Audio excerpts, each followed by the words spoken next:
কোরবানির গোশত কিভাবে বন্টন করবেন, কয় ভাগ করবেন? এর উত্তর হলো কোরবানির পশু 3 ভাগে বন্টন করা উলামা ইকরাম মুস্তাহাব বলেছেন, কিন্তু কোনো হাদিসে এর ক্ষেত্রে আলাদা করে এভাবে নির্দেশ করা হয় যে 3 ভাগ করতে হবে। আল্লাহ কোরআনে বলছেন যে ফাকুলু মিনহু, তোমরা কোরবানির পশু থেকে নিজেরা খাও, ওয়া তাইমু আল কানিআ ওয়াল মুতাররা, ধনী গরিব সবাইকে দাও। তাহলে ধনী গরিব 2 ভাগকে দাও, আবার নিজে খাও, 3টাই হয়ে গেল এখানে। এর থেকে 3 ভাগ মোটামুটি ভাবে ইঙ্গিতে বোঝা যাচ্ছে, কিন্তু এটা কোনো জরুরি কিছু না।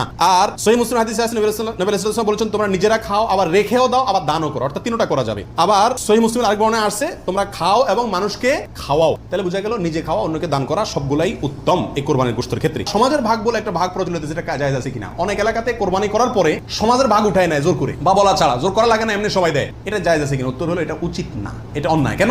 কারণ আমরা 5 জন মিলে একটা গরুতে অংশগ্রহণ করলাম, দিলাম, এখন সমাজে এক ভাগ নিয়ে তাদের মতো গরিবকেই দিল তারা, কিন্তু আমার হয়তো অন্য গরিব আছে, আত্মীয় স্বজন, আমি তাদেরকে দেবো, কিন্তু তারা তো তাদের মতো দিচ্ছে। এটা উচিত না। আমার গোশতটা আমি কি করবো না করবো সম্পূর্ণ আমাকে স্বাধীনতা দিয়েছে ইসলাম, বিধায় সেখানে এরকম অঘোষিত ভাবে চাঁদাবাজি বা হয়তো